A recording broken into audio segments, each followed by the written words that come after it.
You can listen to The Professional Left wherever you get your podcasts, on Netroots Radio, or at our website, proleftpod.com, where you can also contribute to this podcast.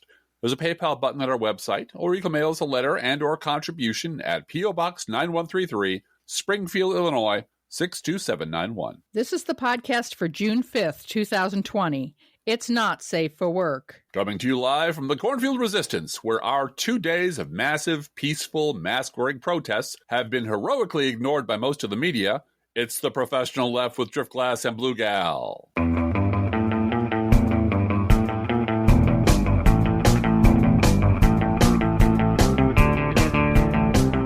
Hey, Driftglass. Hey, Bluegal. Heroically ignored, or has our heroism been ignored? Yes, our heroism has been. Not really. We went out and did things, and we're so heroic and brave, and I finally figured out the way to beat the COVID bug. For me personally, is to burn off a layer of skin every time you go outside. Yeah. Driftglass needs to wear a hat to protest. I do. He just does. He got a red head. I got scorched, and I'm a head taller than everybody, so I'm one head closer to the sun than everyone else. Yeah, you are. Yeah, but you were actually invited. I was by Black Lives Matter people. I was to help out at the car protest on Sunday. Yes, the massive. Oh my gosh! Protest. It was huge. It was amazing. It filled me with so much joy. First of all, everybody stayed in their car. And everybody was wearing a mask, or most everybody, as far as I could tell. My end of it was simply handing out flyers and helping with parking coming in and parking going out. You got a spiffy reflective vest to wear, too. I did, and I returned that because I don't want to be the white guy who steals stuff, That's not me, I swear. The parking lot filled up, the overflow filled up, the alleys filled up, the overflow backup parking lots all filled up. And we were lining cars up on the streets just to stage them. The police were obviously under very clear orders to be cooperative and helpful, and they were. Yes. But my part of it was mostly stepping into traffic, which in Springfield is no big deal, into a line of loud and happy drivers who were all part of the protest, and creating a gap so I could get 3 people out of an alley at a time. Right. And there were thousands and thousands of cars. And this is and everyone was surprised on Facebook when over 400 people signed up, because that's double what we usually expect from a left-wing protest, right? Then it was like 3,000 cars. Yeah. When I was talking to the organizers, or one of the organizers beforehand, it was, this many people showed up on Facebook, so usually half that many actually show up in person. So we're expecting like 150 cars, 200 cars, and here's the logistics for doing all that.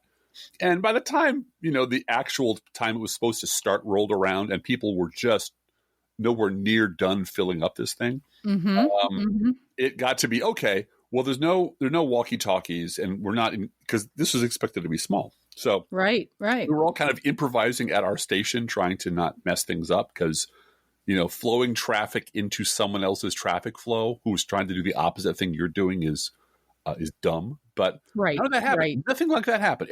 Everyone was thrilled to be out, even though they were in their cars. I saw a bunch of people I knew, which just delighted me. People from church, people from work, all kinds of stuff. All ages too. It was a lot of young people, and the young people had their own protests the next day. Yes, they did.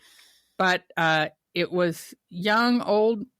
We, of course, each child has a car, one of our cars, or their own car, and so everyone had to take their own car. And I mean, I kept thinking, is this really good for the environment? But it was pandemic, and plus, needing to get out and needing to be safe and do social distancing, and a perfect late spring day. It was like mid-70s, beautiful weather, clear sky. Yep. I mean, you really couldn't have asked for a better confluence of circumstances, especially people just wanting to see other people. And I saw people crying because it was like they were just overwhelmed that there were so many people who were on their team, who were part of this extremely large, multiracial, multi-generational protest. Exactly. And it was all peaceful, and it was all joyful, and it was solemn because the occasion was solemn. But it was solemn. But when you finally drove through, when you finally started driving to do what had to be then finally a huge loop around the city instead of, it was going to be 4 city blocks, which would have got, 200 cars looping around. We could have done 4 city blocks with 200 cars. That's twice rush hour traffic in this little city. So, But it was so many cars that they wound up looping all the way around the city. Yeah. Down. I mean, I can start naming streets, which isn't going to help anybody, but a couple of African-American neighborhoods. Neighborhoods. And it was horns honking, us waving, them waving back. It was very uplifting. And boy, as I wrote in my post, it was a good day, and boy, did we need a good day. We needed a good day. Everybody needed a good day. Yeah. I was particularly grateful. I rode with middle child in her car, and she had on the playlist, the Black Lives Matter playlist, playing through her phone, through her speakers, through her, But when we started going through that African-American neighborhood, the number of elderly African-American people waving from their homes, who you could tell from that they were infirm. I mean, that there were 2 in particular that I saw who were in wheelchair. One was in a wheelchair and one was in a house dress and looked like she did not leave her home. She had young kids out in her yard, but she was a grandma, and grandma didn't go out. And it's the pandemic and it's masks, and it maybe I don't know what her health condition is, but whatever it was, her teenage children or grandchildren were in the front yard waving at all the cars going by, and she was in the house behind the storm door, waving as if she was not to go out, and seeing that it was a parade at that moment. Exactly what it was. For George Floyd. It was a parade in honor of him, and it was a parade to protest his death. And that, like you said, we needed a good day, all of us, the whole community. And so a couple things I want to talk about in relation to this. One is to talk about the Nextdoor website, which I'll get into in a minute, but Facebook has been in the news a lot lately. Yes. And I've deleted Facebook from my phone. I just can't. I don't want to support Mark Zuckerberg, and I stay off of it as much as I can. It's easy to get sucked in if you go over there. I mean, my dad posts his artwork there and so forth. But one of the things that was a continual refrain on the day of the protest was go to Black Lives Matter Springfield's Facebook page. Right. That's right. And that's where you'll find the link to the Spotify playlist. And that's where you'll find the link to this and the link to that. That's right. And I'm torn about that because, yes, we need to get all that information. And this is where you can get it right now. And this is where Black Lives Matter Springfield can afford to put it. Right. It's an organizing tool, and it's the one that's most widely available to the most people. Right. Right. But and familiar to the most people, but at the same time, it's team evil. I mean, Mark Zuckerberg is allowing fascist propaganda to proliferate through his website. He is absolutely welcoming it and welcoming their money, and is perfectly okay with it, and I don't believe he believes himself to be a member of our species anymore. Yeah. So this is all just a game to him. This is all just a fun, interesting, weird, dissociative game to him. And back when I was helping businesses reach out to the community through whatever means are necessary, it was always Facebook. Yeah. I mean, I really don't like Facebook at all. I mean, I make no big secret about that, but it was like that or clipping or running coupons in the local paper.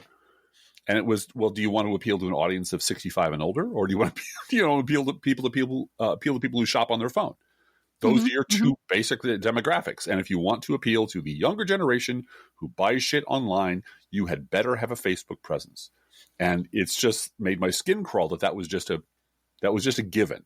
There are bloggers we know. There are people we know on social media who built entire communities, entire business models, entire businesses on Facebook. Yeah.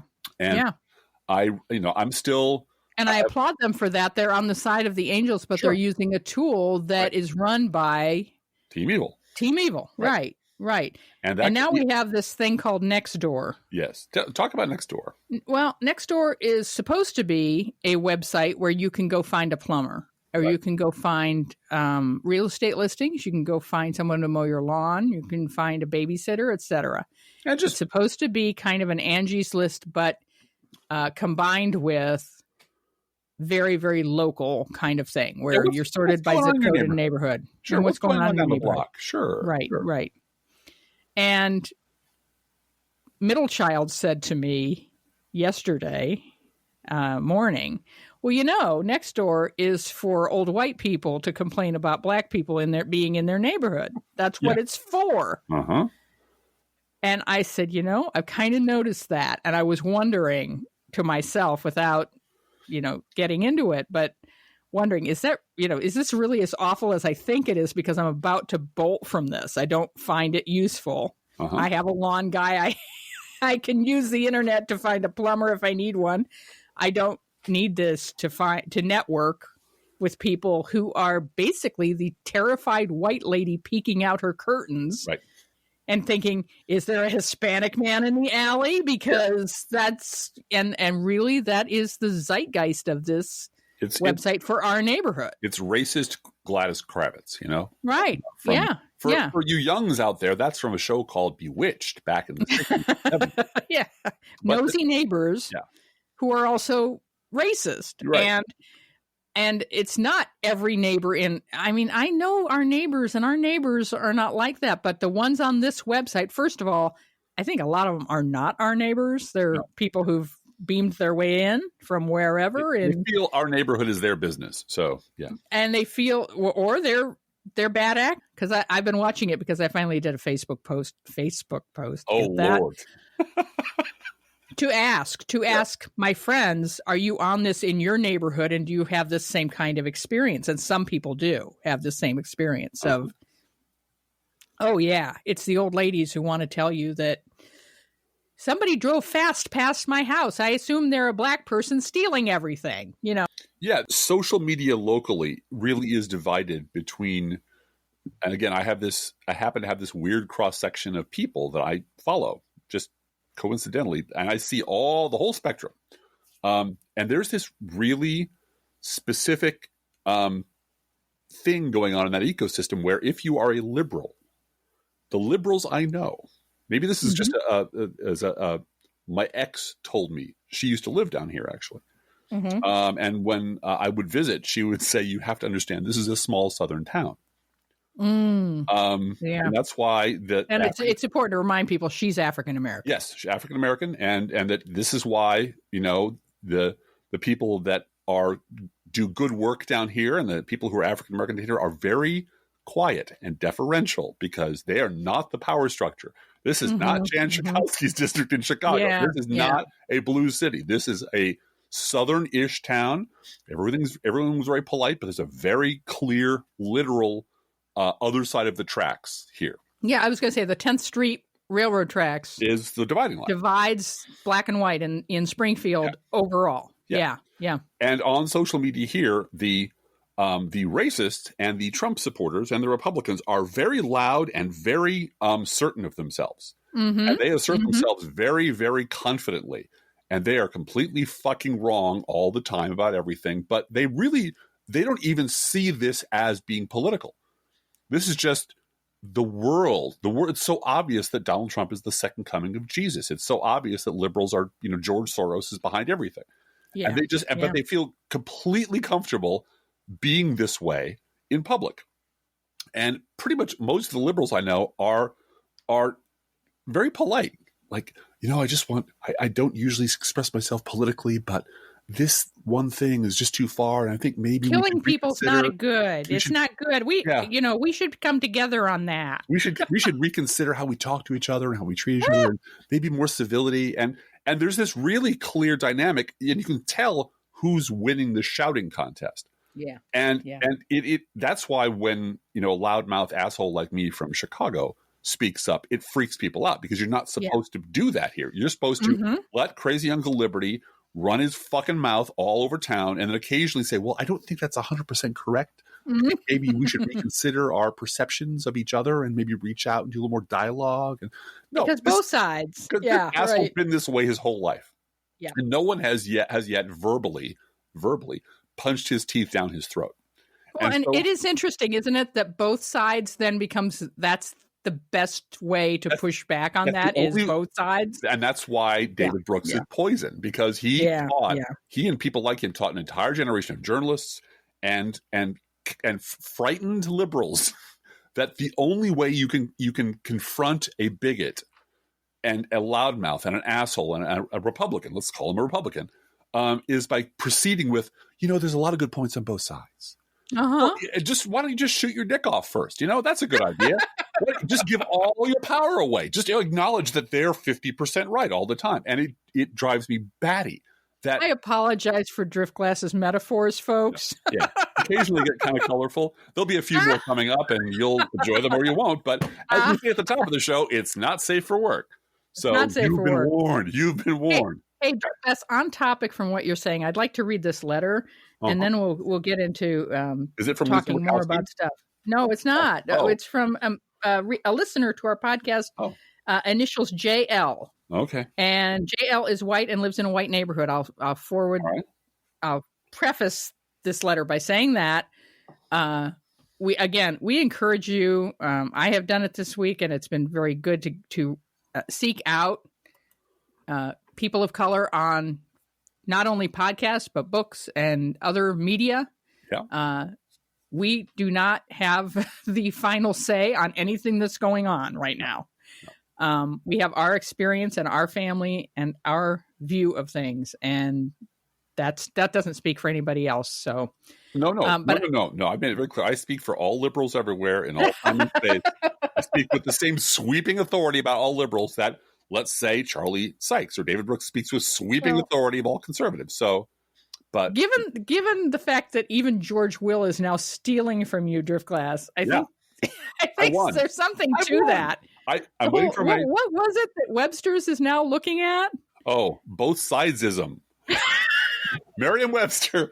Merriam-Webster's is now looking at both-sidesism as a term. And it's talking about like equal whatever, but unequal results. And I'm just, and the sound you heard was me hitting my head on the desk going, because that was forwarded to me like, hey, dude, guess what? You thought dumpster fire was great? Guess what? Guess what they're going to do to you? Guess what? It's going to be a big thing, and everyone's going to say it, and everyone's going to wonder where it came from. Where'd that come from? And you are going to be standing like an idiot with your nose pressed against the glass while champagne. I swear, 2023, it's going to be burn the lifeboats is now in Webster's Merriam Dictionary. And you know who's going to have coined it? Rick Wilson. Wilson. Yeah. All right. Anyway. Okay. Letter from JL. JL writes, my dad was a racist, but he was neither stupid nor gullible. He graduated from a good law school and for a time worked as a corporate lawyer for a giant defense contractor. He never failed to find a way to leverage his belligerence and knowledge of the law to find advantages for himself. Despite all this, he did have an anti-intellectual streak. One of my most vivid, shameful memories of him was of a time when I tried to share with him a science fiction book that I was reading. He told me, I don't enjoy reading. I consider it work. I was so hurt, but I think that's the trait that allowed him to be the racist he was, and he definitely was. If you asked him why he moved to the area that he moved to, he would tell you the schools are better. By this, he meant the schools are white. In fleeting moments of father-son embrace, he would tell me how good it is that I was born white and male. He would then share apocalyptic visions of a future race war in some strange ice age he believed to be in the vague future. He told me of his nihilistic view of life, that the one who accumulates the most toys wins. He printed targets with the Ayatollah's face as a bullseye, as if he had been personally wronged by him. When the Clinton administration began bombing Iraq, he foisted all his fears of the end of the world at the hands of swarthy Saddam and his chemical weapons onto me, with a shallow understanding of the powers involved and no desire to learn of them. Thank goodness he was negligent enough to leave me to be raised by the television. I'm ashamed to say it was a struggle to disavow myself of his sense of entitlement, but at least external society had imprinted upon me that the basic logic of his world, was wrong. I knew that much even then, though I was too young to articulate why, much less challenge him. Nevertheless, his smallness is now my legacy, and mine to try and redeem, despite my own many failings and frailties. But the heart of this tale, and why I choose to tell it, is that he was racist before his decline. Mm-hmm. He was racist in the good times. He was racist when my friend's dad's dairy farm still had cows to feed.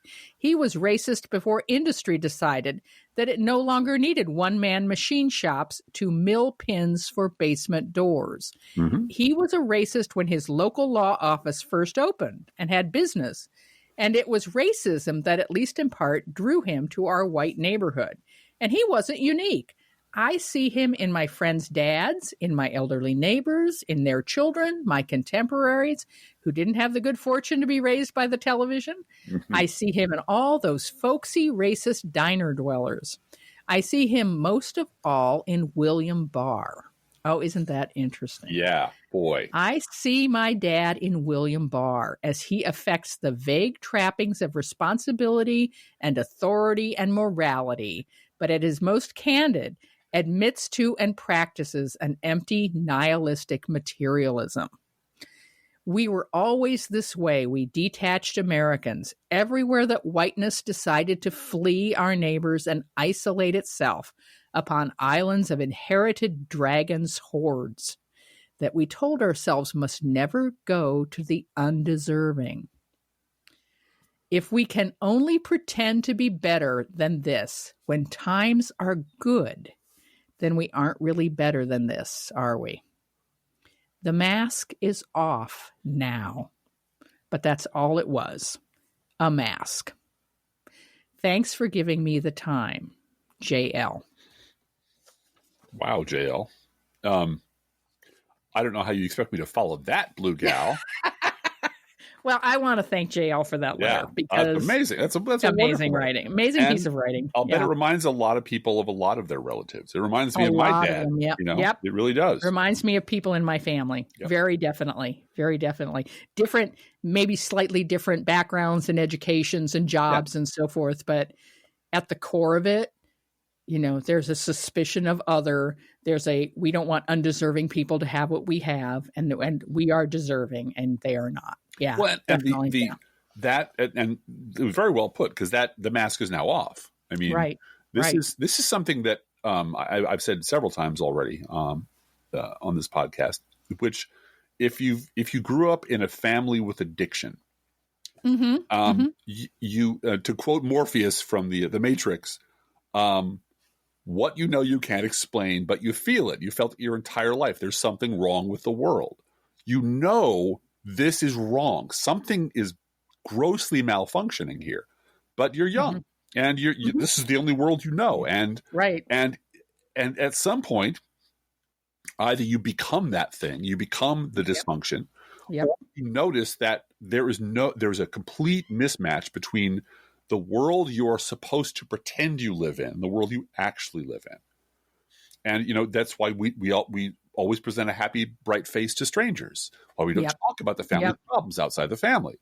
Because, what we're really saying is we are living a big lie. And we don't dare admit the lie we live to others because the judgment of others is how we live or die. Yeah. And that is absolutely true with racism, with xenophobia, and with all the other sort of witch bag of bullshit, especially evangelical Christianity, that makes up the heart and soul of the Republican Party. There is this perception, and now it's out in the open. That's who they are. And there is no lever or fulcrum on earth powerful enough to pry them loose of their beliefs. Because honestly, what's the alternative? What happens? And I know I've said this before too. What happens when some magical force forces them to look in the mirror, forces them to see who they really are, forces them to see all the lies they tell every day, all the people that they give their money and trust and love to who just shit on them and lie to them, that they really are every big the chump that liberals have always said they were. They really are the racist liberals have always said they were. This is why I don't care if you are a Republican who enthusiastically supports Donald Trump and thinks that Barack Obama really did come from Kenya, or I don't care if you're a reluctant Trump supporter, a Republican who just wants tax cuts and you hold your nose, but that's necessary. And because you can't vote for an abortionist, no, so can't vote, Soros, or let Soros take over America. Well, and part of your addiction is that whatever your problem is, whatever your fucked up political party is doing, liberals just are worse. It's this machine that just inflates whatever liberals are in your brain to be slightly larger than how awful you are. So you're constantly ridden by this completely imaginary boogeyman that keeps chasing you, that you have had to invent to justify your own depravity. Or if you are one of those Republicans who cries big old wet tears into your Al Haig Memorial T-shirt or handkerchief, this isn't the party that Reagan was, is it? Where's my Ronald Reagan? I don't give a shit which Republican you are. You're all terrible. You're all terrible because you've all been lying to yourselves for decades. And Driftglass, I think that explains Nextdoor. Yes, it does. Absolutely. Because there's a continual retreating to a safe place where people won't call you out for claiming that a piece of graffiti on South Grand Avenue in Springfield, Illinois, is evidence of Antifa. Yeah, well, Soros money. There's Soros right there. Soros money, yes. Yeah. And I mean, and these are actual posts I read this week. Everything that's happened, it's because of the riots. Right, the riots. And there are people calling them out and saying, what riots are you talking about in Springfield? There are no riots. And then they reply with a piece of graffiti on South Grand Avenue, proof of Antifa. We have to go back to the fact that the media that they absorb through their pores every day, 24/7, is Sean Hannity. Yeah. And he makes $2.3 million a month and earns every goddamn penny because his job is to infect enough voters to keep the power structure the way it is. Yeah, and he does a great job of that. He does a great job of that. Yeah. And we have now approached the point where, as we've said before, we can no longer exist half fox and half free.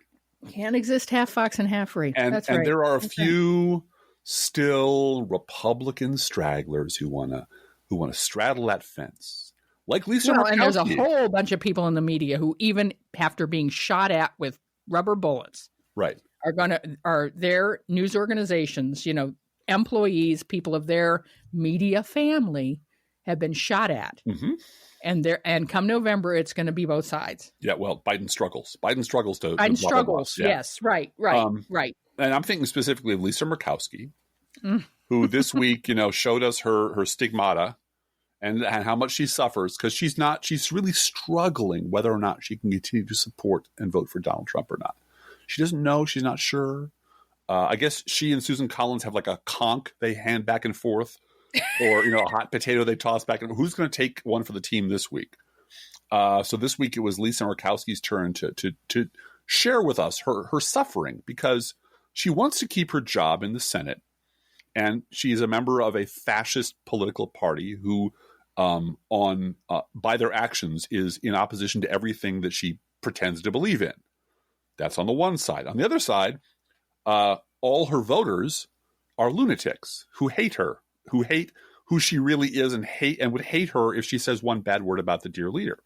So she has to go through this public trial and rending of garments about, I don't know what I'm going to do, because she's still trying to think she can have it both ways. And that's the problem with her. For way too long, you've had people who were perfectly willing. I wrote this in 2005, didn't I? The Little Red State Fundy. The Little Red Hen. 2005. Yeah, wrote this 15 goddamn years ago, which is why I have no patience with Republicans who suddenly discover their party is full of racists 3 years ago. Mm-hmm. Absolutely none. You're lying. You're lying. The money ran out, or you got kicked out of the party, or you're on the wrong side of a bet. I'll take your help, but you will never get my respect, and you'll never get me to say that you have changed, because you haven't changed, because you don't acknowledge that you were part of the problem. Period. It's that simple. So, yeah, back in 2005, I wrote little children's story about little red hen, about all those libertarians and centrists and Beltway Republicans who didn't want to participate in the sowing of the hatred and the reaping of the hatred and the grinding of the hatred and the baking of the hateful bread, but they sure as hell wanted the results of it. They wanted to eat the bread. They wanted to have the elections won. They wanted power. And so they were perfectly willing to go along and go along and go along. And all the time they were going along with all of the shit that was going on in their party, they were looking you and I in the eye through a television camera or through an op-ed column and lying to us and telling us, no, the Republican Party's fine. And Rush Limbaugh, he's a fringe character. Newt Gingrich, you can ignore him. Sean Hannity, who's that guy? And they just lied. They just lied and lied because they goddamn well knew who their party was. They goddamn well knew their party was made up with racists. And I'll never forget the time David Brooks said that on the News Hour. Oh, I don't know what Rush Limbaugh says. Yeah, I don't know who knows. Well, if I can give you a truly pathetic example, not in our notes, but it'll take a minute. Sure. I listened to Charlie Sykes on the Bulwark podcast. I'm not recommending you do this. I'm just saying I do it because this is my job. Talking to Michael Steele. And Michael Steele, as the RNC chair, or as I call him, the RNC No Evil chair, an African-American gentleman who was the chairman of the Republican Party for a number of years during the Barack Obama administration. He was the break glass in case they elect a black guy RNC chair. Oops. They have a black guy now. We need one in front of our party. Hey, there's Michael Steele. Let's put him in front. That was his job. Now, Michael Steele and Charlie Sykes had this long conversation where Michael Steele was very clear about the history of the Republican Party. He talked about Goldwater and the Southern strategy, and he talked about racism, and he talked about the migration of those Southern white racists into the Republican Party. And it's like, okay, so far so good. So far so good. This is fine. And right up until Michael Steele personally started leading the party. That's when all the racists left, Bluegal. What? Yep, all the racism was gone because he had these strategies and these policies and these things put in place that whisked the racists away. No more racists for you. Racists go, go, go, go, go. And then, of course, he was voted out and all the racists came back. And that's his fucking story. And I'm sure that's what he tells his children. I'm sure, and as sure as hell is the one he's talking on. Now, here's the thing. Here's Charlie Sykes, who's very uncomfortable with this conversation because Charlie Sykes doesn't acknowledge that anything was wrong with the GOP before 2016. Right. Making money hand over fist telling a bunch of racists that they were right his entire fucking career. So he's real uncomfortable with this guy saying, no, there was a thing called a Southern strategy, and there's Lee Atwater, and there's, this on and on and on. Like, oh shit, where's this going? But then, of course, racism ended in the GOP thanks to Michael Steele. And then it came right back the minute he left. Weird. Which is what every one of these assholes tells themselves. The minute they left the party, or suddenly things got bad. Or things suddenly got bad for no explicable reason, and they had to leave. And in principle, they picked up their bat and ball and marched out the door. And this is what they tell themselves. That it wasn't me. I didn't do it. It wasn't my fault. It was someone else. It was some other group of people. It was some other Republican Party. And here's the thing. George Will, if I may, gives the game away this week. George Will, who's did a Republican since the 1890s, and his mortal remains were propped up in a chair on the Joy Reid show, of all places. And she asked him, do you foresee a time when Republicans develop amnesia about having been so solicitous of Donald Trump? And George Will says, I'm fairly confident that Mr. Trump will be defeated in the election. The next morning, a lot of Republicans will say, Trump, I don't recognize the name. They'll get over this fairly fast. Now, here's the thing. An alert listener will notice when you listen to George Will or when you listen to Michael Steele, you listen to any of these people who are now like, oh my God, when did all this happen? Pretty much all of those conservatives who are crowding onto the same lifeboat. They now all speak of Republicans as if it's those people way over there. And you hear it constantly on Never Trump media. People who helped create the modern Republican Party are now just sort of floating above it as if they had nothing to do with this. They talk about their political party that they devoted their lives and their blood to building in this elliptical, dissociative way, as if it were a serious problem that is happening in some other country during some other era that has nothing to do with them. So here we are around the table. Here's Charlie Sykes and here's Michael Steele. Now, Charlie Sykes knows that the Republican Party was racist for the last 40 years. And Michael Steele clearly knows the Republican Party was racist while he was there. So why are they telling this lie to each other, which they both must know is a lie, in front of a microphone? Because they're building a lifeboat, Driftglass. Two people who both know they're lying in a room lying to each other is just creepy and weird. Mm-hmm. But doing it on a podcast that has 1 million downloads, that's propaganda. Yeah. And that's propaganda for people who are looking. All these roads are converging. Can I mention one other thing, Michael Steele? Yeah. Michael Steele, in an editorial today, I believe, in the Washington Post, is shocked to learn that under Donald Trump, some conservative evangelical Christians have turned out to be not so Christian after all. You're kidding. I know. He is shocked that they would use... This is Michael Gerson, not Michael Steele. This is Michael Gerson. This is Michael right? Gerson. This is the speechwriter for George W. Bush. Remember, after the collapse of the Bush administration, pretty much every senior member of the Bush administration who put words in his mouth, who put policies on his table that wrecked this country, were all given jobs in the media. Michael Steele has a job. Michael Gerson has a job. David Frum has a job. Torture Pimp, Mark Thiessen has a job. They all have jobs. Everybody gets a job. Doesn't matter how fucking wrong you were. You get a job where you can influence the public conversation in ways that you and I can only dream about. So Michael Steele is, in fact, a conservative Christian. He's never made any bones about that. But now he's suddenly discovering that some conservative Christians aren't really Christian at all. They want to use the Bible as a prop. And they approve of Trump doing that, standing in front of a church and waving a Bible. And they approve of him using their faith as a weapon to destroy the godless liberal horde. And that would be you and me and, of course, George Soros. And I when I responded to him, I said I couldn't hear the rest of what he said over the sound of conservative evangelical Christians already doing that for the past 2 fucking generations. So they honestly believe that eating at Chick-fil-A and holding a book unopened gives them the power of God's magic wand. Well, and Michael Gerson is pretending that Jerry Falwell never existed. Yeah. And that Pat Robertson never existed. And that Phyllis Schlafly never existed. This is all some very, very recent. All the Christians he knows are wonderful people. They're great people. And suddenly he's noticing some of them aren't so great. Now, here's the thing. Michael Gerson is creating a narrative in which, well, good Christians who are conservative will, of course, be forgiven. And Michael Steele is creating a narrative in which, of course, Republicans who aren't racist, there's a lot of non-racist Republicans, because I built a non-racist Republican Party, they're still out there somewhere. And Charlie Sykes is building a narrative saying this all started 3 years ago. Before that, everything was fine. Well, what's this all leading up to? It's leading up to all roads converging on the next presidential election, the one after this one, where the Republican base will all be given blanket amnesties. George Will's already said so, that they're going to forget they ever heard of George Bush.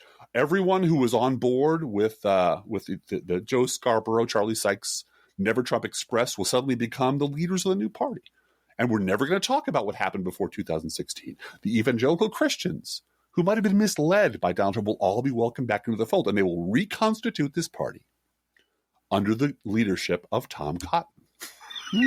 And they will come right back at us. They will turn right on us. They will stab us in the back, and they will do it holding knives that we liberals gave them. By giving them power, over the political narrative that we should have never given up. We've let them do this, and now we're stuck with it, which kind of brings us to Tom Cotton. Well, before we go to Tom Cotton, I want to mention Joel Osteen.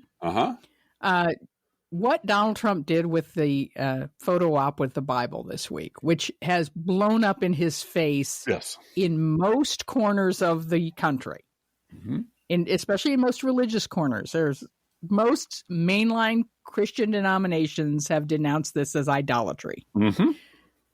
But there's a corner of Christianity that thinks that this is just great. And that he is holding the sword of God in his hand and invoking the power of the Bible, which there is this brand of Christianity that just goes with this. And the Joel Osteen thing, this is something that I don't think I've talked with you about this before, but our particular pastor of our particular church, who does not speak out against anything. No. I mean, really, he's not, he tries to be a uniter, not a divider, and that's good for him. I understand his position. That's his job. But I was in a meeting with him at one point where he said, I watched the opening of this Joel Osteen church where they all held up this book and said, this is my Bible. And then they go through this confession holding aloft an unopened book as a source of power to them and a source of wealth to them. And he just shook his head and said, idolatry. Mm-hmm. And I was quite surprised to hear him speak that bluntly. But there is a corner of Christianity that absolutely thinks it doesn't matter how you live. It doesn't matter. You're not perfect. You're just forgiven. Remember that one. Mm-hmm. And this is my Bible is power. I get a vision of Full Metal Jacket, them holding their rifle, but instead it's about, this is my Bible. There are many like it, but this one is mine. This one is mine. Exactly. Yeah. Exactly. Yeah. Yep. So, you want to? I think we should talk about Tom Cotton. Oh yeah, because so many different roads converge and branch off, and it's so delightful. There's so many funny little angles to it. Let's start with the basics. There was an editorial, an op-ed, guest op-ed in the New York Times by Senator Tom Cotton. Yes, which said, which advocated bringing in the military to mow down protesters. Yes. Yeah, and there have. As of today, let's tell the whole story. Various employees of the New York Times organization, including David Brooks and Barry Weiss, have come to the defense of the paper in terms of printing that op-ed, because the blowback on this was pretty swift. Yeah, and pretty brutal. Because he's advocating fascism. He's advocating military murder of civilians for protesting. It's simply un-American and against everything this country stands for. Appalling. Why not just put an editorial from Idi Amin in there, Yep. Yeah, right. But Barry Weiss and David Brooks and others who write for the paper said free speech and free expression, and we need to have things that we may personally disagree with and have to confront that, because there are many ideas out there in the world. And as you said, people came back and said, I don't have to have Idi Amin's opinion. I don't have to have Adolf Hitler's opinion in my paper telling me that mowing down American citizens who are simply voicing their disgust with the police lynching of a fellow citizen should be mowed down by the military. I mean, this is just nonsense. You don't need to have I don't need my dog's opinion in the paper either, right? I mean, this is not worthy of anything other than maybe Daily Stormer, right? It's just not correct. Right. And so then today, apparently there was a New York Times town hall of the employees, because several of the employees of the paper are not happy with Tom Cotton's op-ed. Which Andrew Sullivan referred to as a coup. Oh, because Andrew Sullivan is a reliable asshole when it comes to wanting, the lower orders. Andrew Sullivan is, in addition to being one of America's most noted race scientists and gay Tory conservative, Andrew Sullivan leapt to the defense of the paper, which he thought was the paper's position, and referred to it sneeringly as a coup, because Andrew Sullivan is a royalist who believes that people in the lower echelons of an organization should shut up.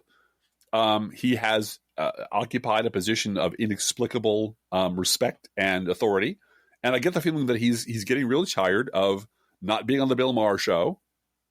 And there's no more Chris Matthews to invite him on the air to give him blowjobs. So he has not had attention from the public in a long time. So he decided to throw a grenade into the middle of this mess and call it a coup and have a tantrum in public. And he got what he wanted. He got the attention he wanted. But there was a very definite the establishment, or what we thought at the time was the establishment, circling the wagons to protect the right of the New York Times, even the responsibility of the New York Times, to publish this horribly, horribly odious fascist piece of filth by this despicable human being. So this op-ed piece was not pitched to Tom Cotton. There were people on the staff of the New York Times who went to Tom Cotton and asked him to write this, apparently. Correct? That is correct. And as I understand it, this was originally pitched by Barry Weiss as a racy, R-rated account of a young female op-ed page editor who was taken captive by vile Antifa infiltrators and who was rescued in a daring raid by a hunky Republican senator. And the proposed title was SEAL Team 69. But that was rejected. Not what happened. No. But it was, my understanding is it was pitched to Tom Cotton by the editorial staff, or members of the editorial staff. And there was a little back and forth about what it should be and what it should do. But it was a collaborative effort to get him on the page in their paper. Wow. And then all hell broke loose. Now, here's the part that I find the funniest. The publisher, during this town hall meeting, because everybody just lost their shit internally, and that's when Andrew Sullivan called it a coup, and Barry Weiss called it a civil war, and this just the reek of privilege coming off of this is just appalling. But then the publisher of the paper apparently said in the newsroom to the collected people there that this editorial was appalling or disgusting or words to that effect and should never have been published in his paper. Now, here's the part I think that just cracked me up. David Brooks yesterday just jumped in with both feet into this crisis and used it as an opportunity to kiss his boss's ass. I love my paper. I respect the fact that they let every opinion on the page. I think it's wonderful. It makes me think, this is David Brooks as middle management suck up 101. Whatever the hell my boss did is great. And here's the problem. He targeted where he thought his boss's ass would be, and he missed it by a fucking mile. Because the next day, his boss says, oh, hell no, this should never have been published in this paper. What were you people thinking? And that, to me, was just perfect. Yes, it was. Just perfect. This craven office suck-up just sailing past his boss's ass, missing it by a mile. It's just, in my mind, just such a glorious image. You have to wonder what the chain of command looks like at that paper now, because I'm curious as to how, he could fire some people. The publisher could then fire some people for doing this. That would be a good statement to make. But that apparently that doesn't happen at that level. Like you said, the privilege that is reeking out of that organization is remarkable. The last thing I would like to mention about Tom Cotton is the reaction, just to bring it all back to what I think the future looks like. Because there was a Bulwark podcast, which, again, I don't recommend you listen to. This time was between Charlie Sykes and David French, who you might remember as the guy Bill Kristol was offering up as presidential timber once Trump had run away with the nomination. This was the guy who was going to save the GOP, David French, who never went anywhere. And it was like, holy shit, please don't make us vote for Hillary. How about this guy? So these two people are having this conversation about all sorts of things, and they move on to the subject of Tom Cotton. Tom Cotton is a thug and a fascist, and he's been that way for as long as traitor. Don't forget traitor. He was the author of the letter that 40 senators signed, attempting to undo what Barack Obama was doing with the Iran nuclear deal. Right. Attempting to squelch the American foreign policy outside of the duly elected president illegal. of the United States. Yeah. Yes. To sabotage the foreign policy of while the president sitting in the U.S. Senate. Right. And nobody, threw his ass out. In fact, they applauded him. So that's who this guy is. This is also the guy who David Brooks said in 2014, thank God the Sarah Palin part of this craziness is over, because now we can get back to a normal Republican Party, a Tom Cotton Republican Party, if you will. So they have been dreaming about this guy being their standard bearer for a really long time. So we now move on to the Never Trump people, who are, the heroes and saviors of our democracy. And they're not angry. They're just disappointed. In Tom Cotton. They're disappointed in Tom Cotton. they're so disappointed. They're so, because he should have known better, because, he's smart. He's maybe the smartest person in the Senate, and he's so scholarly. He reads books, and he's a veteran. And my goodness, he's so good on defense. And they were just deeply, deeply disappointed that Tom Cotton would write a letter like this, because I swear to God, this was going to be their standard bearer. Now, of course, getting back to George Will, all this will be forgotten within 2 years. The rule in the media is you never, ever bring this shit up, from the past. That's why remembering things is the liberal superpower. But it was striking that everyone else was horrified by Tom Cotton or validated. Yep, that's who we thought he was. And these people were just like, oh, God, but he was one of the good ones, Oh, geez, that's so disappointing. Mm-hmm. And again, this is, they are, the sense of self-regard among them is just staggering, that having been this wrong for this long, that they should still have a really big say in how things are done at the national level. They should have a really big voice in where the country's going. And that is that sense of privilege that comes through loud and clear at the New York Times, for example. Right. And I would like to, in that spirit, there's a contributing op-ed writer named Wajahat Ali, who writes for the New York Times, and he contributes to CNN. And in light of this Tom Cotton thing and the predictable reaction, he has put out a series of tweets. I'd like to read a few of them to you, because they are exactly what we have been saying on this podcast. We've been deducing must be going on inside the New York Times, because there's no other explanation for how things are so fucked up there so often.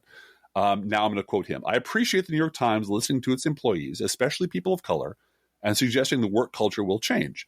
In that spirit, let me tell you how many live in fear of the, quote, Bret Stephens policy, unquote. So many have been contacted by editors because Bret has whined and complained. This is so common. There's now a community of us writers and editors whom Bret has narked on because he was upset that they were critical of one of his many terrible takes.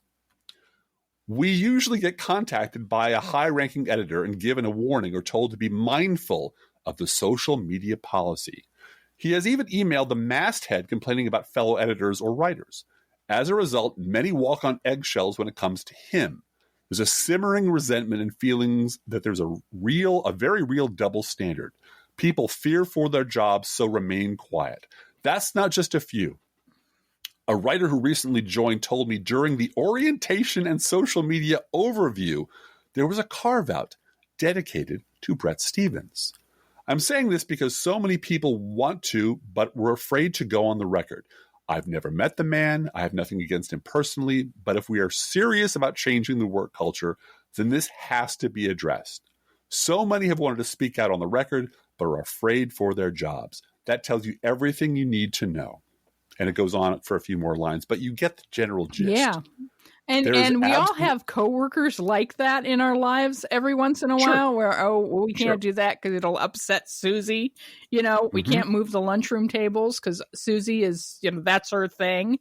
But if your thing is the editorial policy of the New York Times newspaper of record, perhaps your influence should be questioned by the publisher of the paper. Yeah. Who went out of their way to hire this guy away from the Wall Street Journal, knowing he was a climate change denier, knowing he was an asshole, knowing he had really very strange opinions about race, knowing all these things. But this is what you were talking about before we started recording Driftglass, which is this belief in print media that what will save us is if we give space that will make nut jobs happy. Right. Because that's people that will buy the paper to have their nutty opinions reinforced. And we're not about defending truth. We're not about being reasonable. We're about marketing to people that they get to hear what they want to hear, read what they want to read. If there's any group that's seriously underrepresented in the news media, it's white conservative men. And that's why we need more like this. Yeah. And so take this example, which I completely believe is true, because all I can see is outside the black box. I can see what goes in, I can see what comes out, but I can make some pretty astute guesses about how the box works, what's going on inside the machine. So there's a carve out for David Brooks. You just know there is. And you know there are carve-outs and special exceptions, and please don't make them angry, policies, even if they're informal, in place all over the media. Mm-hmm. This is why Joe Scarborough has a job. This is why Joe Scarborough is allowed to put people on his show who will never point out that Joe Scarborough is a fucking hypocrite. The way that people are controlled inside the media is by fear of losing their jobs. So my question is, why does Bret Stephens have this enormous power over everyone else's life at the New York Times? How did that happen? Who made that decision? Who gave him that power? Who is the person who won't tell him to sit down and shut the fuck up? And it can only be one of four people. You know, there's not a whole constellation of authority figures over there who have say over that and who can fire his ass if they choose to do so. Remember, they had Bill Kristol on the staff for a year there. And it was so bad they had to get rid of him. And then, of course, Time Magazine hired him, and the rest is history. But there is clearly a special exception rule for people like Bret Stephens and Chris Cillizza and on and on and on in the media. And the source of their power is unknown, but the effects of their power are everywhere. And they are why the media sucks. They are why people in the media are terrified of telling the truth. Because if they ever started telling the truth, there'd never be another Republican employed anywhere in the media for the rest of our lives. And I have dreams like that, but it ain't going to happen in my lifetime. Anyway. Driftglass, I was wrong. No. And I discriminated against a group of people that I should not have discriminated against. And I want to publicly apologize to people who post K-pop on Twitter. Yeah. Again, my wife is the first to admit when she's the K-pop stan out there has now discovered their power and are swarming violent police officers, and also the White Lives Matter hashtag last night. Yeah. And doing a wonderful job of making racists uncomfortable on social media. And I have long been irritated and reported some K-pop people for, jumping on hashtags, because it's irritating when you're at work trying to find news tweets on specific news stories, and all of a sudden there are young Koreans dancing on your timeline. And it's like, I don't want that right now. But if they're going to use their power for this, they can dance on my timeline all they want. And very grateful to them. And of course, it's highly amusing then to when you realize that when you see, and I went and looked up K-pop stan, which is the hashtag that they're putting with White Lives Matter to hijack it, right? But when you go to those threads and you see the people genuinely tweeting White Lives Matter, reply to the K-pop swarm with, "This must be George Soros's work." Yes. The George Soros South Korea K-pop connection, you discovered it. Yeah. He is everywhere. He's everywhere. Gosh. And I want to take just a second before we do news roundup and so forth. First of all, thank Kevin Holtzinger for bringing to our attention that a Twitter user was suspended for glorifying violence after posting exactly what Donald Trump tweets. That was hilarious. That was literally they set up an account. Blue check. And all they did was they set up an account, and all they did was retweet or type in exactly what Donald Trump types in. And they were within like 3 days reported and suspended. Yep. For glorifying violence. Violence, yeah. There's some animals are more equal than others, Bluegal. The blue check in the presidency protects you from that, and let's hope that social media gets it more often than they, these days they need to. Junior Dude just walked up and showed me a news story on his phone. Minneapolis is now banning chokeholds with police use, but in Minneapolis. So that's good. That's good. Good news.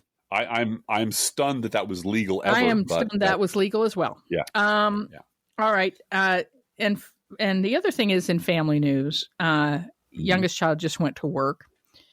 Yes. It really did strike me, and I know that this has been in the news a lot, and it's been in the news for many, many years, the talk that African-American parents have to have with their children about when you go out and what happens if you have an encounter with the police.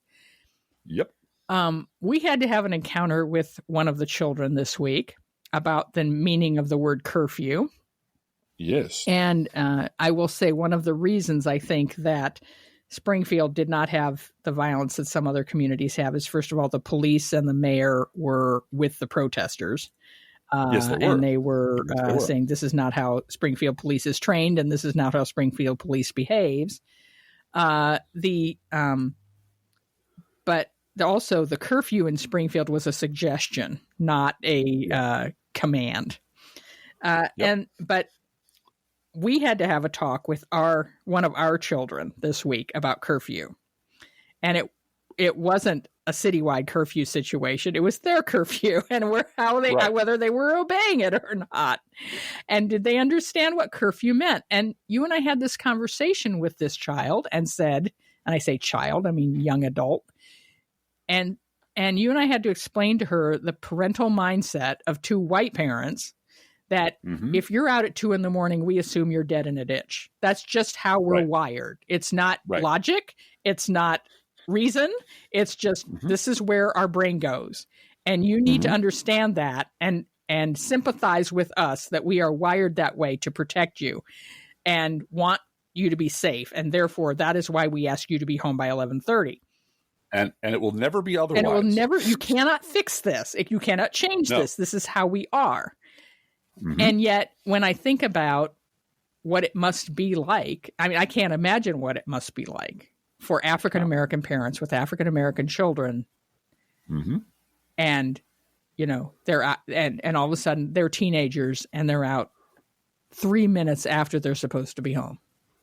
Yeah. What is that like? Yeah. Terrifying. Yeah. Terrifying. So, one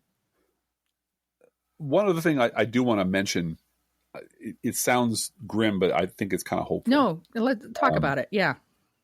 There are now literally hundreds of videos online of police attacking protesters and attacking bystanders and beating up medics. 75-year-old men, letting them bleed on the street. Yep.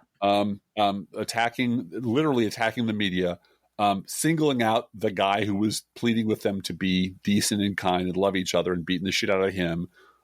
Crashing into some woman's car, busting the window open for coming into a mall to find out if it was open. Driftglass, it just amazes me that if they don't have bias training, do they have any PR training? Yeah. No. Well, yeah. And the PR training they have is obviously the one cop gets in front of the camera so you can't film it. Yeah, right. Like we don't know what you're doing. But that's what's different. And this, in a very strange way, does remind me of the effect that news coverage had on the North when people saw film in the South during the 60s of children being fire hosed and dogs being set on protesters. People were like, what the hell's happening to this country? Yeah. And of course, the African Americans said, well, pretty much everything that's been happening all along. You just didn't want to see it or didn't. There weren't any cameras on it, and there weren't white Jewish boys being murdered and dumped in the same lake that a whole bunch of black bodies had been dumped in for decades. And let's be real clear.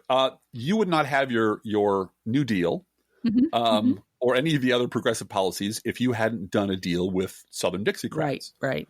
So we all agreed to pretend this isn't going on or isn't that bad or whatever. We're just going to – and then television cameras showed up. And the protesters wisely dressed in their Sunday best, put their kids and their pastors in front, and watch exactly how brutal and vicious and animalistic and disgusting the white reaction was from the elected officials, the Bull Connors, the police chiefs, the local citizens, and the North was collectively horrified that this was actually still going on in this country. And that's when things started to change. And now there is such an overwhelming body of evidence. It's just flooding at you every day that, oh, yeah, there are good cops and there are bad cops, but we have a cop problem in this country. We have a real police problem because you cannot ignore hundreds of videos of police dressed in riot gear, beating the shit out of innocent people. It's the Chicago police riots over and over and over in living color in dozens of cities every day, all day. And as Will Smith said, it's not new. It's the camera is new. Exactly. And so while it is just chilling to watch, the fact that so many police now just have no fear of any retribution. They just wade into a crowd and beat the shit out of people just because they're amped up or because they're poorly educated or because they're assholes or because they were racist all along and this gives them a chance to beat up people and they've always wanted to do that. Whatever the reason is, we have a really serious police problem and we have had for a long time. And now we have, again, this constellation of evidence that is indisputable and present in everyone's living room all the time. And that's why the poll numbers are very different than they used to be. 68. Absolutely. Yeah. Absolutely. That's why people are like, oh, no. That's why we have in the high 60s, low 70s, people saying, oh, no, this is real. And it's been going on for a long time. And this shit needs to stop. And which brings us to the mayor of Washington, D.C. Before we do that, I want to remind people to, and this was true with the healthcare debate. This has been true throughout the Trump administration. Number one, the technology of people having cameras on their phones has democratized the media from the bottom up. It has done that. And that power is being taken advantage of in a very positive way. And we can be grateful for that. I don't want optimism to be confused for hope here. I'm not being optimistic. I am hopeful that we can change things. But hope means you're acting on it. Optimism means you're sitting back and believing that the best will come. That's not what I'm saying. I'm saying hope means we're going to work for this. And I was stunned by my children, as I often am, and very proud of them. Because Monday, we spent the first part of this podcast talking about how great it was to drive around and you were in the parking lot and so forth. And that was the Everybody March. The Monday March was for young people. And mostly. And the 3 children went and we didn't on purpose because they told us, no, this is for youth. And middle child made a sign without asking me what should be on it or what markers she should use. She grabbed because we have sign material in this house. Folks. Yes, we do. Ample sign material. Both of them had sign material and grabbed the Sharpies and made white silence equals violence was the one that middle child made. And middle child used my Bush Cheney 88 sign, just flipped it right over. And you don't have a Bush Cheney 88. I do not have any such thing. I have a Nader LeDuc sign. But when they got back, I heard them talking in the kitchen. Middle child's 17 and will be 18 in the summer. And she was talking to youngest child who turned 16 in February. And I wrote down what she said. She said, our generation's grandchildren will ask us what we did in this particular civil rights movement. And to hell with those who answer not shit. And she was not talking to me. She was talking to her sister. No. This and the healthcare vote where they saw their mother cry are the formative political moments of their lives forever. Yes. Forever. And don't underestimate the power of that. No. And we're going to talk now about give applause to D.C. Mayor Muriel Bowser, who could not do what she's doing without the 2018 election and flipping the Congress, because a Republican Congress would cut off her funding for doing what she's doing. She renamed the street leading to the White House to Black Lives Matter Square and had a huge mural painted on the street that says Black Lives Matter in large friendly letters, big block yellow letters. She's now booting out National Guard troops from D.C. hotels, citing the Third Amendment on quartering soldiers. Just brilliant, just awesome. And she's gonna create good trouble for Trump and for the Trump administration in D.C. And of course he's building a baby fence around the White House, which I understand Mexico wants to pay for. They really make it higher, make it much higher. We'll call it the chicken coop, and you can make it as high as you want. Chicken coop, yeah. Well, and I did see someone, a MAGA person, lean into the Muriel Bauer timeline and say, well, you've set the precedent. Now we can have like a MAGA alley. And I'm like, cool, dead end, doesn't go anywhere. That seems perfect to me. Go right ahead, asshole. I don't want everything to be so political. Yeah, okay. I do. Yes, we do. It was made political when people die. When people die, It's political. Well, and speaking of that, not death, but risk and bad faith. At the presser today, Donald Trump's presser today, the White House made reporters sit closer together in violation of the federal government's social distancing policy for the pandemic because they thought seating arrangement, quote, looks better. Because we're going to start pretending that everything's over and everything's fine. And Donald Trump took credit for improved job numbers and said that George Floyd is looking down on him. Yes. Yes, from heaven. Is just...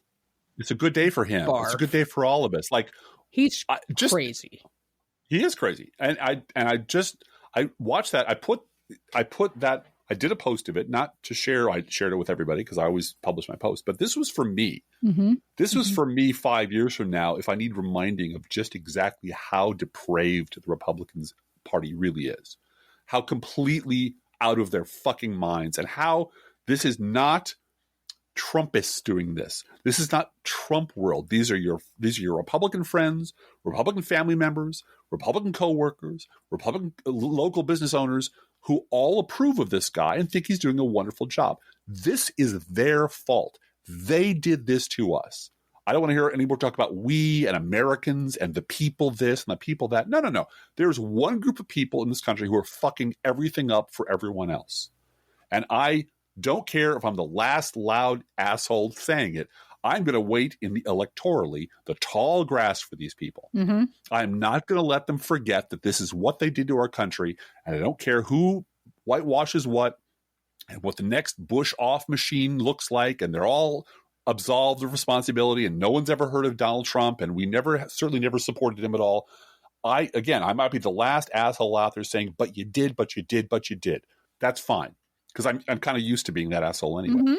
But I can't live with myself if I didn't do everything possible to hold them accountable using whatever little voice I have. And that's me. And I want to be Joe Biden's anger translator, Driftglass. Yeah. Because he said 10 to 15% of Americans are just not good people. Yeah. And what he really meant was they're fucking racists in this country. Yeah. And they're enabled and endorsed and supported by one political party that is stacking the courts so that black people can't vote because they're fucking white supremacists. Well, and it's not 10 to 15%, it's 39%. Yeah, it's 39%, and they're deplorables. And now we can maybe be brave enough to say out loud that Hillary was right about that too. All right. Each week, we post to our Facebook page and website an Internet Kitty sent in by you, the listeners. But this week's Internet Kitty is a dog, Rebel. She is a lovely dog. Rebel was born and bred to fight the man, so long as the man is 10 inches tall and squeaks when you bite him on the head. And then Rebel's owner said, has anyone tried this with Jeff Sessions? Yeah, I was going to say, Mike Pence. Give it a shot. Rebel is an Australian Shepherd mix, which is a purely American breed of dogs, but they were named that because they were made to herd Australian sheep. And I love sheep herding dogs. You know I do. While her insurgent spirit is fueled by freshly poured dog food, take my word that the only spirits worth consuming are also freshly poured. Yes, I'm sure of that. Whether you serve pet store perfection or dollar store dreck, your cat or dog will sit on the kitchen floor and demand that the food they eat is only freshly poured. Our fake sponsor, freshly poured, freshly poured. Oh my Lord, it's freshly poured. And you can visit Rebel at our Facebook page or website. She is a beautiful dog. And you can send your Internet Kitty or other pet to us at our email address, proleftpodcast@gmail.com, where you can also write to both of us. Feel free to write us. We love hearing from you. Be aware that if you write us at any of our addresses, we reserve the right to read your email or U.S. Postal Service. Go Postal Unions! Letter on the air unless you say otherwise. Hashtag save the post office. Don't forget our gourmet coffee guideline. If you can afford to buy an espresso-based beverage for yourself, buy one for us. This is not charity. This is our job, and we do appreciate your donations. Thank you. And if you need to get rid of or launder any of that dirty Trump money, you just send it our way. Yeah. We will do that. We will launder that. We will cash those checks. Yes, we will. Mm-hmm. Absolutely. Don't worry about it. It's a good cause. Approximately 1% of our listeners do support this podcast with a contribution, and you can too. See our website, proleftpod.com, for details, both our PayPal, postal address information, GoFundMe, all of it's there. Patreon, we love our Patreons. Everybody, you can go to proleftpod.com and find all those details there at our website. Please share our show on social media, and thank you so much for doing that. Hey, Driftglass, how are the Internet Kitties doing this week? Well, Bluegal, the Internet Kitties are popping and locking to the beat of George Soros and his mighty K-pop army. Let's think about living. Let's think about loving. Let's think about the hooping and the hopping and the bopping and the lovey-dovey. Let's forget about the whine and the crying, the shooting and the dying, and the fellow with a switchblade knife. Let's think about living. Let's think about life. The Professional Left podcast is recorded under a Creative Commons license. Copyright 2019-2020, DGBG Productions.